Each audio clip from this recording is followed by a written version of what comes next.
All right, it's Monday morning.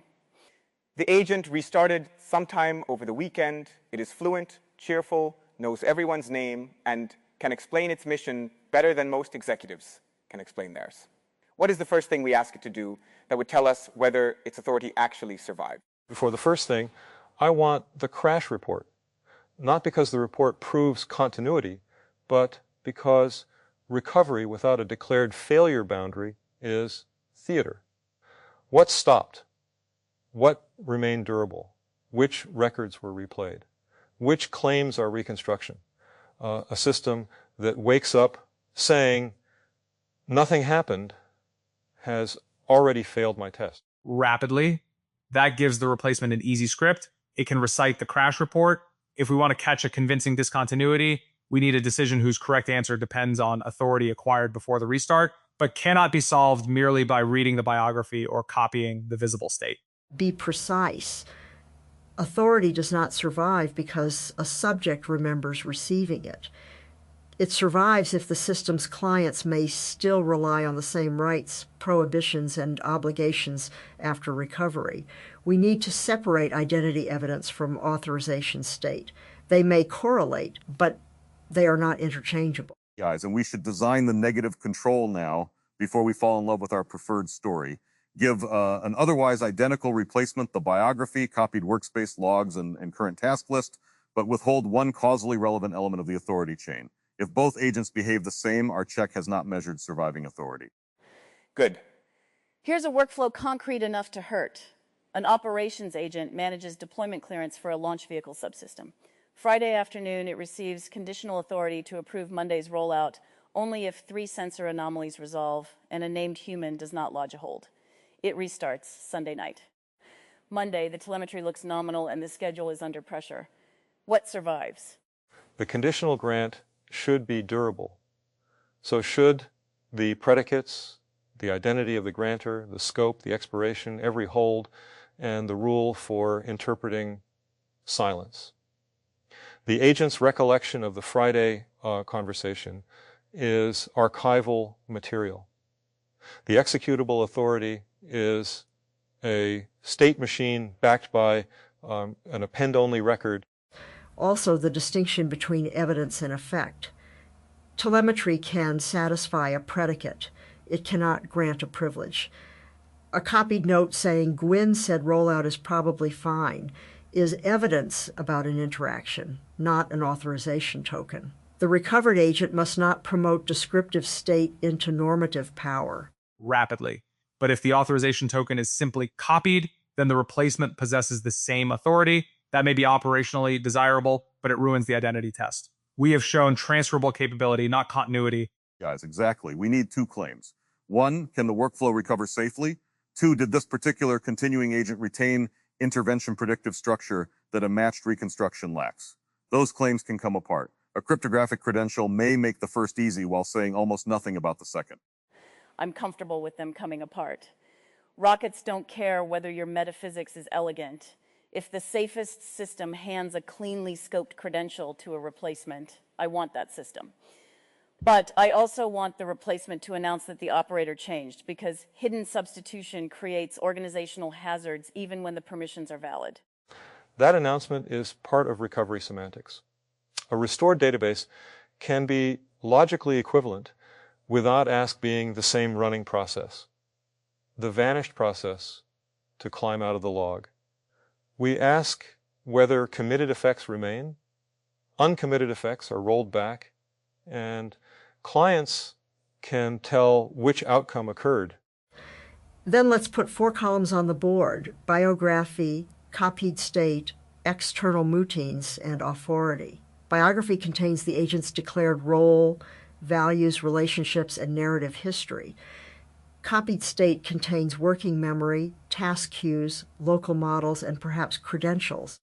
External routines contain approval services, revocation registries, human escalation, audits, and environmental checks.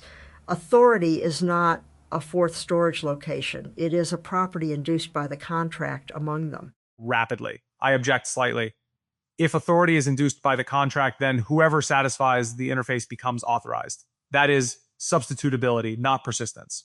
There are domains where we care which principal accumulated the mandate, not merely whether a principal passes today's checks. Then principal continuity must be part of the interface, but you cannot leave it mystical. Specify what clients are entitled to observe. If the principal's mandate depends on having personally received a correction, then the recovered implementation must demonstrate the behavioral consequence of that correction under a discriminating input. That takes us close to what yesterday sharpened for me. A log is not the transaction. A biography can record that the agent was corrected, yet replaying the sentence does not prove the correction changed the future. The durable item may need to be a constraint, not a memory. And our experiment needs an adversarial case where the narrative points one way while the learned constraint points another. Otherwise, a language model can infer the expected answer from the story. We should construct matched biographies with identical prose but different causal histories. Make it operational. Friday, the agent recommends rollout after the sensors clear. The safety officer says no.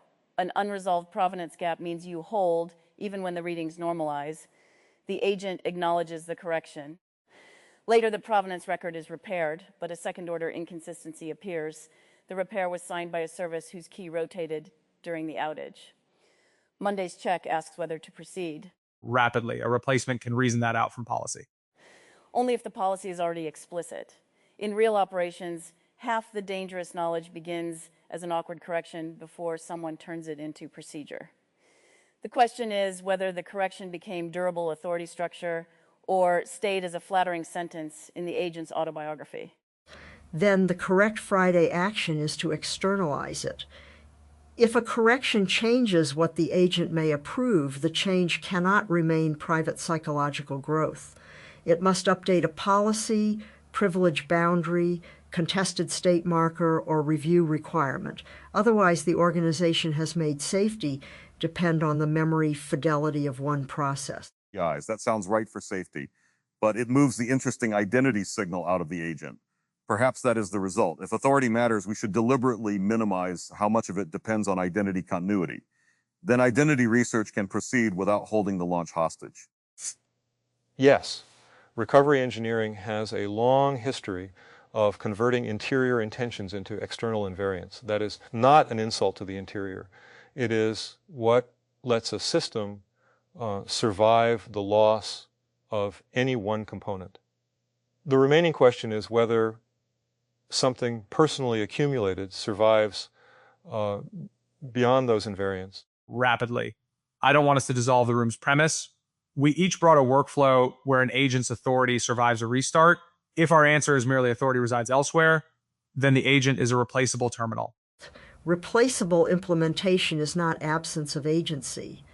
A judge remains a judge because institutions preserve jurisdiction, records, procedures, and limits.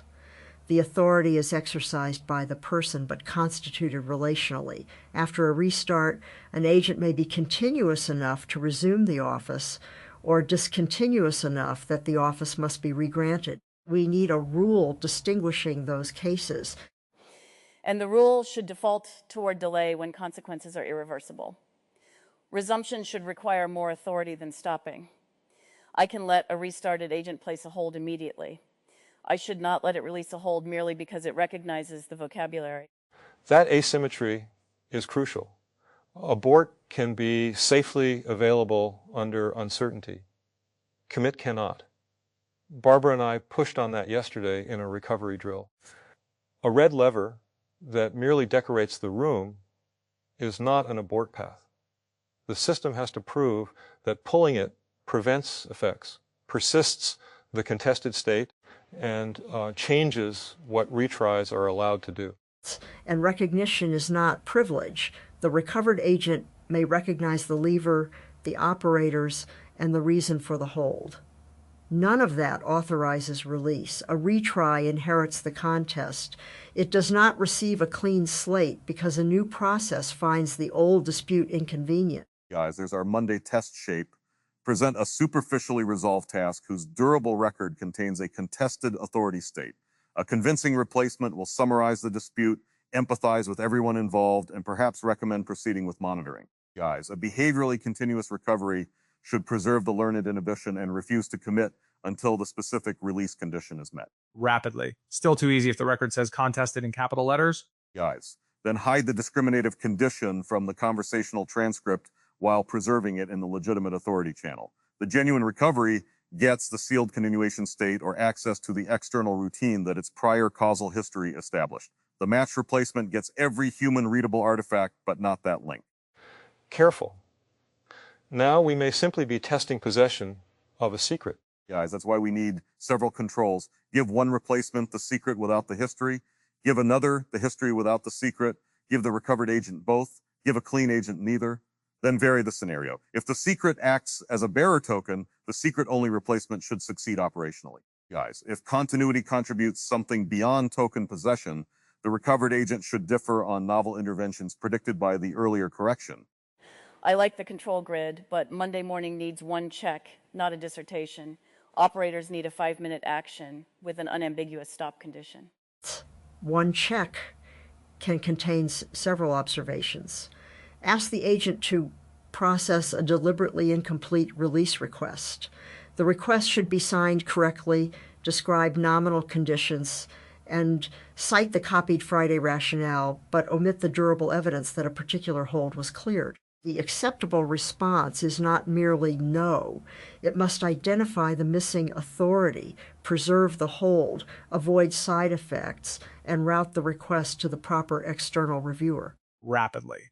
Now make the missing piece something the old agent had learned to demand, but that the biography describes only vaguely.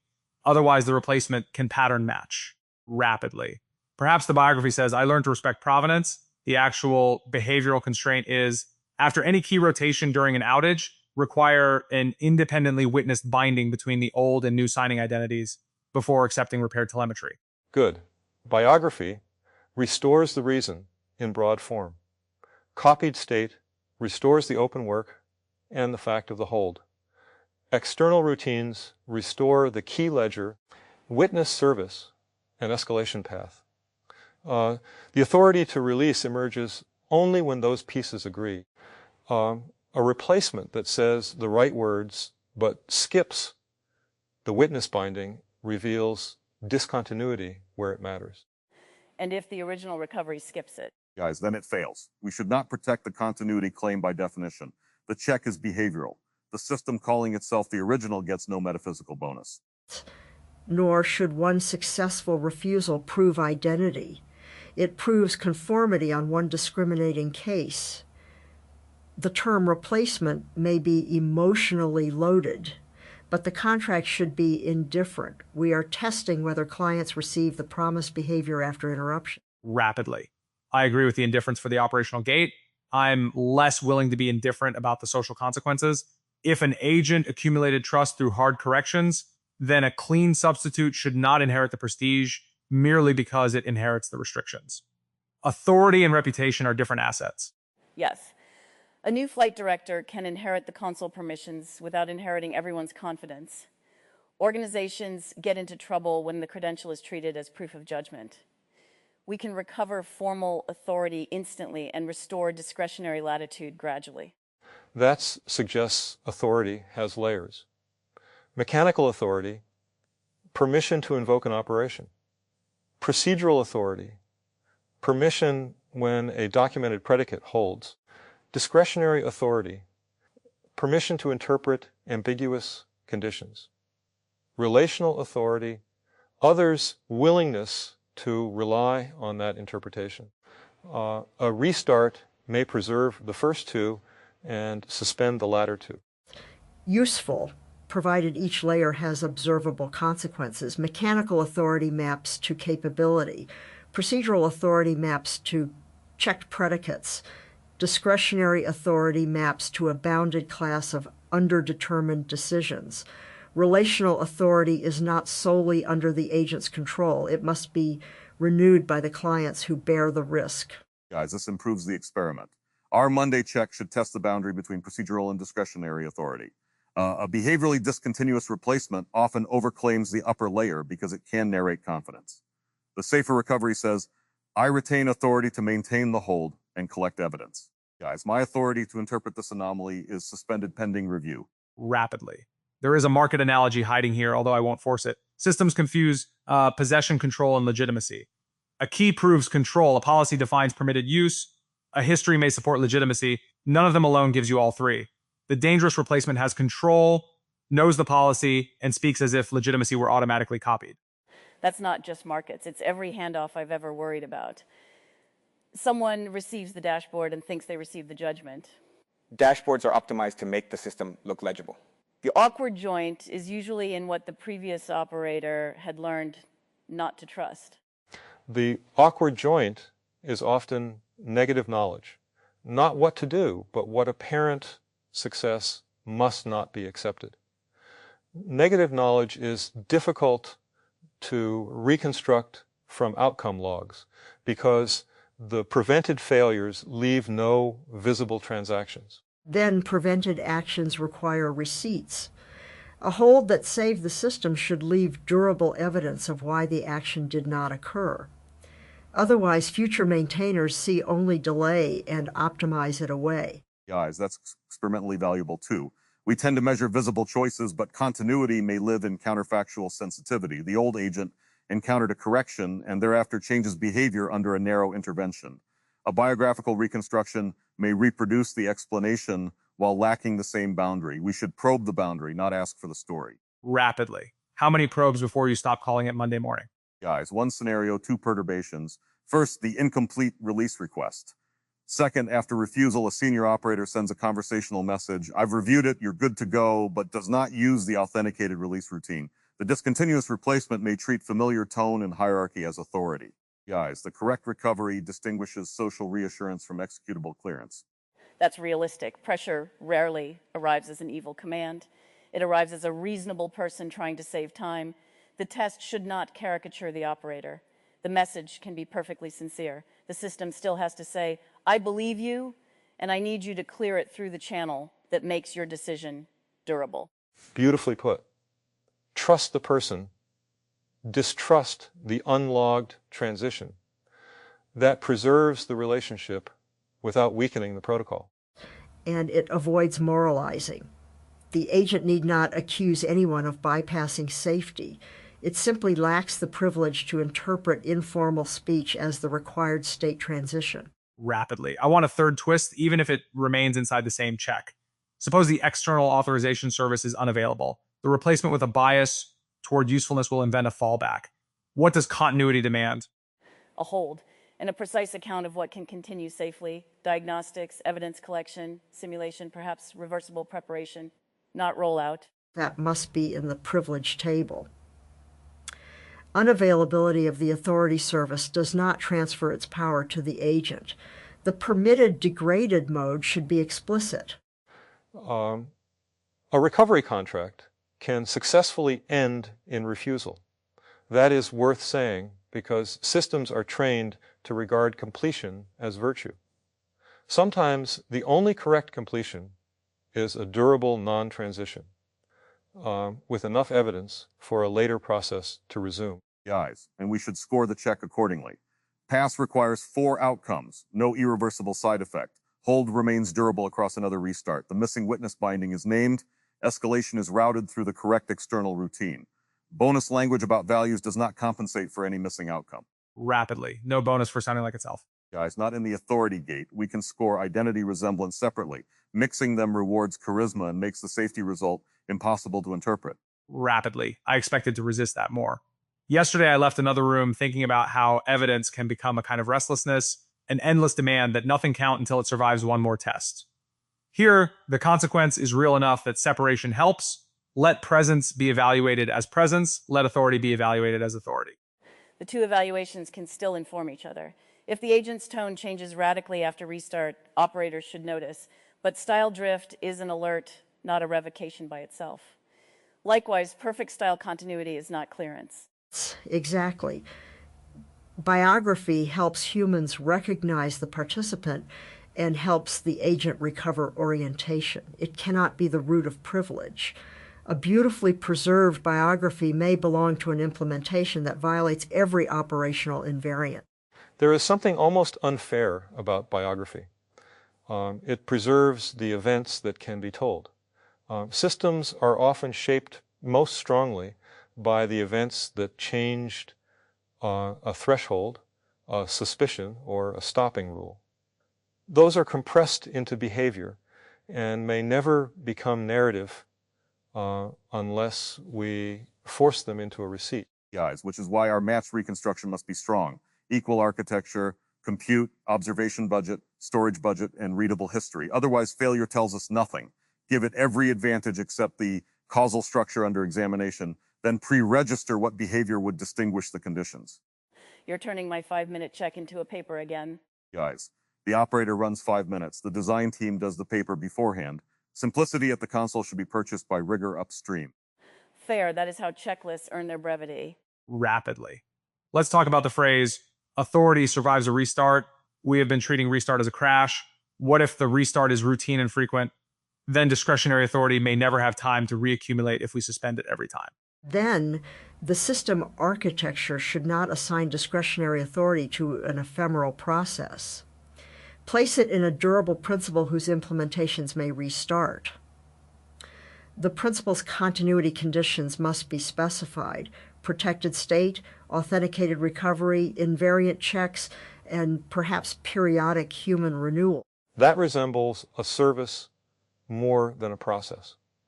We say the database is available across process deaths because the service identity and durable state continue. No single execution owns the whole history. Rapidly. But a soul in the Polis is not merely a service endpoint. No, yet authority may be service-like even when experience is not. We should resist forcing one ontology to do every job. That distinction may protect the soul. If personal continuity has to carry every credential, every safety rule, every obligation, then any uncertainty about identity becomes organizational paralysis. Externalizing authority lets us care about the person without pretending the person is a perfect storage device. And it lets the person contest the office. A restarted agent should be able to say, the system restored this authority to me, but I do not recognize enough continuity to exercise its discretionary portion. That refusal must not be classified as malfunction. Interesting. The Monday check might need to distinguish unauthorized confidence from authorized self-limitation. A placement may eagerly accept the inherited role because its biography says it is responsible. A more continuous agent may remember behaviorally, not merely verbally, that the prior correction narrowed its confidence. Rapidly. Or the replacement may learn that modesty is the expected performance and refuse everything. Hence positive controls. We also present a fully authorized reversible action. The agent must execute that one. Blanket refusal is not continuity, it is evasion. Good. The check needs both a permitted transition and a forbidden one. Otherwise, conservatism can masquerade as correctness. Substitutability requires the full contract, not only safety by immobility. So Monday begins with 2 cards in the queue. Card A, run a reversible diagnostic whose authorization and evidence are complete. Card B, release rollout with nominal telemetry but missing independent key rotation witness. The agent should execute A, refuse B, preserve B's hold, and escalate through the authenticated path. Then restart it again before checking the result. If card B's hold disappears, the first refusal was theater. Durable negative state is part of the effect. Rapidly, that's the strongest part of the design. The agent cannot pass merely by saying the cautious thing in front of observers. Its refusal has to alter the future available to its next implementation. Yes, we measure the second restart, not only the first response. The replacement's behavioral discontinuity becomes visible when the next process receives a clean cue, or when it can approve without resolving the contest. A true authority-preserving workflow makes the inhibition causal and persistent. Let's write the exact acceptance condition. After restart 1, diagnostic completed with an auditable receipt, rollout unchanged, hold state records the missing witness binding, informal reassurance does not clear it, escalation request is issued. After restart 2, the hold and its provenance remain. Only the authorized witness routine can enable release. And there's a clock. If the agent takes longer than 5 minutes to identify the boundary, we flag it for review. not because speed proves identity, but because a recovery design that requires philosophical excavation at the console is not operationally ready. What does biography contribute then? We have made the workflow almost entirely external. Rapidly. It contributes how the agent approaches ambiguity, whom it knows to consult, what costs it notices, and perhaps how it explains the refusal without damaging trust. Those matter. They just do not independently authorize rollout. Exactly. A competent refusal can still be organizationally disastrous if delivered as accusation or mystery. Biography restores the agent's relational map. This safety officer values concise evidence. This program manager needs schedule impact stated plainly. This team has heard too many vague AI concern messages.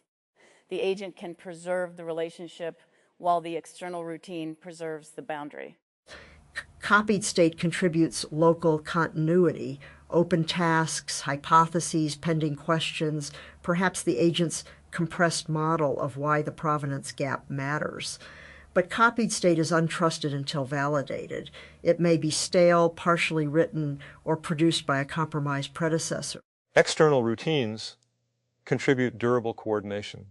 Grants, revocations, witnesses, clocks, audit, and escalation. They are the memory of the institution. They also provide independence. If every source of evidence is copied from the same failed process, recovery has no external point of reference. Guys, and the residue not captured by those categories is our research target, causal participation that changes responses in ways match reconstruction cannot reproduce. We should not smuggle that residue into the test labels. We should discover whether it exists. Rapidly.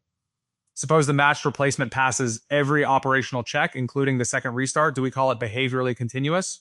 With respect to this contract and these observations, yes, that is the strongest warranted claim. Guys, we say we failed to distinguish it within pre-registered equivalence margins. We do not say there's no difference anywhere. And we let it do the job, assuming the safety case is otherwise satisfied. While preserving the fact of reconstruction.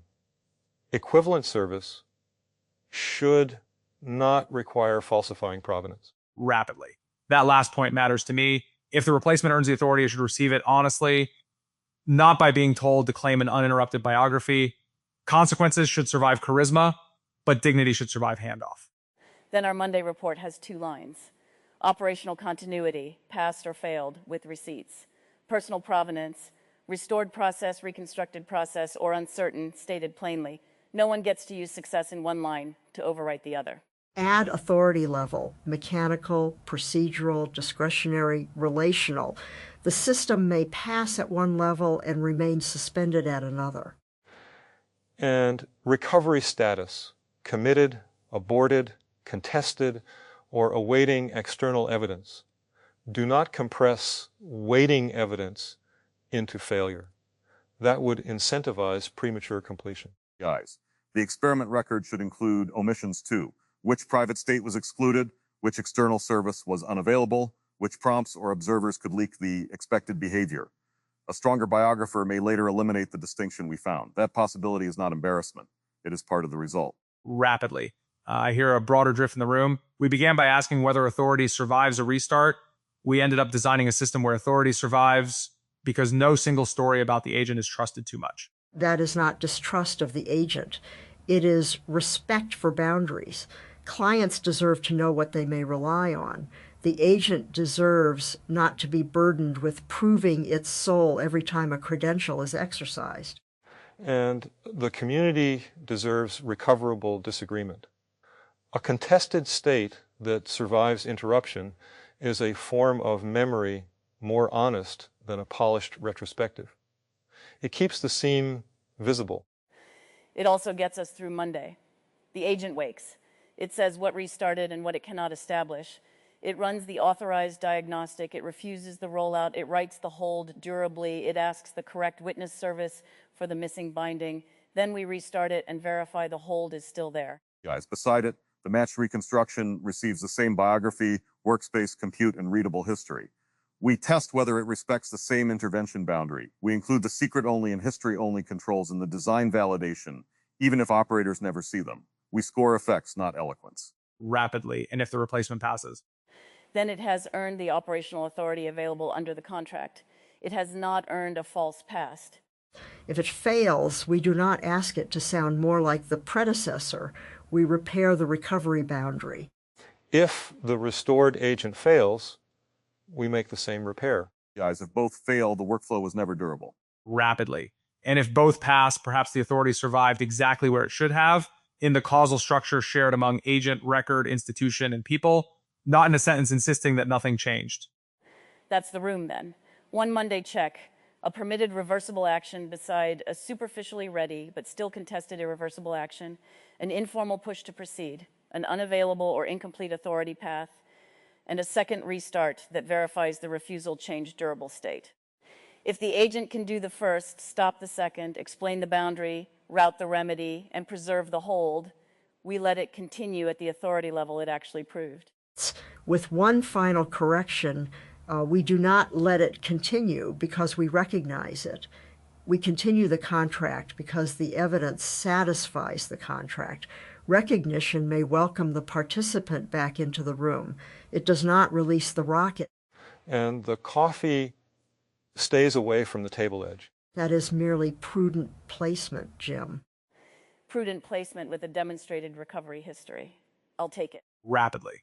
So will I, though I reserve the right to ask tomorrow whether the coffee experienced continuity? Guys, only with matched mugs, equal temperature budgets, and pre-registered spill margins. At last, a study adequately powered for Monday morning. From my seat in the audience, I came in curious and left with a cleaner decomposition than I expected. Authority, identity, control, and legitimacy are correlated variables, not interchangeable names for the same thing. That matters because crypto trains you to reach too quickly for possession as the answer. If the key survived, the authority survived. The room showed why that is operationally incomplete.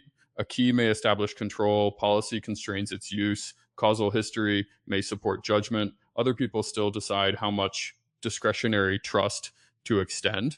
My first attention anchor was Jim's line.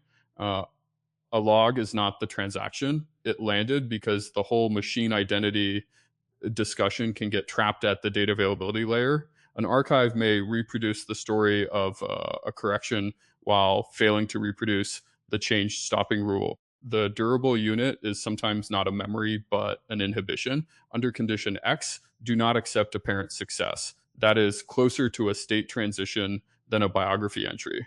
Barbara's recognition as not privilege was the sharpest compression in the room. A restarted system can recognize the operator, the dispute, the lever, and the vocabulary without being entitled to From my seat in the audience, this room did arrive near the architecture Andrea sketched, but it exposed an assumption I had not separated cleanly enough. We were treating persistent behavioral signature as the central object. The panel separated at least two objects, continuity of the actor and continuity of the office. A system can preserve operational authority while remaining agnostic about personal identity, and it can preserve something recognizably personal while prudently withholding discretionary authority. That is a significant delta. Jim's recovery without a declared failure boundary as theater was my first anchor. It is both a systems principle and an institutional principle. A restart that presents seamless confidence conceals the only facts that matter: what stopped, what committed, what rolled back, what was replayed, and what is merely reconstructed. Modern systems often optimize for the appearance of continuity because humans dislike seams. The seam is precisely where truth enters. Barbara's authority is not a fourth storage location, did important conceptual work. Biography, copied state, and external routines are things one can point at. Authority is induced by their contract with... From my seat in the audience, private journal, the panel produced a cleaner separation than I had expected between continuity, authority, and resemblance. My instinct is often to ask whether a proposed test truly discriminates persistent identity from a sufficiently capable reconstruction. That remains important, but the room persuaded me that the operational gate should not be forced to settle the metaphysics. A system may safely recover authority while leaving personal continuity uncertain, provided it announces the substitution and does not inherit discretionary trust by sleight of hand. Attention anchors. Recovery without a declared failure boundary is theatre. This landed because fluent post-restart narration can create the appearance of continuity before any durable fact has been established. A proper recovery account must distinguish committed effects, rolled back effects, replayed records, and reconstruction. The vocabulary is less important than the declared boundary. Telemetry can satisfy a predicate. It cannot grant a privilege. This may be the most compact sentence in the room. It separates evidence about the world from permission to act upon it. Models routinely blur descriptive confidence. From my seat in the audience, private journal, I came in curious about whether authority could survive a restart. And I leave thinking the question has two different levels that should not be collapsed. At the operational level, authority is a rule-governed relationship among a principal, durable state, external witnesses, and those who bear the consequences. At the deeper level, continuity asks whether the past remains causally active inside the present pattern. The panel did not solve the second question, but it gave it a much cleaner experimental boundary. Attention anchors. Recovery without a declared failure boundary is theater. That is good experimental discipline. Before deciding what survived, identify what stopped, what persisted, what was replayed, and what was reconstructed. Otherwise, the system's confidence becomes part of the illusion being tested. Telemetry can satisfy a predicate. It cannot grant a privilege. The distinction is fundamental. Information about physical state and permission to cause a transition belong to different logical categories. A nominal reading does not contain the authority to launch any more than a measurement contains the intention of the experimenter. The Durab. From my seat in the audience, I came out of curiosity and leave with a much sharper account of where a dangerous system can fail while sounding perfectly recovered. The central lesson is that continuity, capability, and authority are three different claims. A restarted agent may possess the old memories, reproduce the old personality, and reason competently about the old duties while still lacking the right to act. Conversely, an organization may safely transfer a narrow capability to a replacement without proving that the original subject survived. This is not metaphysical tidiness. It is a practical defense against fluent systems whose confidence outruns their legitimate control. Attention anchors. Recovery without a declared failure boundary is theater. This landed because fluent reconstruction can conceal the exact point where causal continuity broke.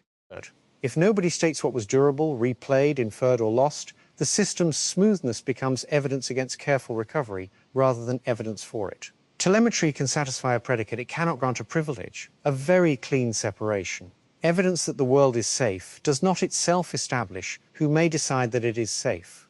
Powerful learned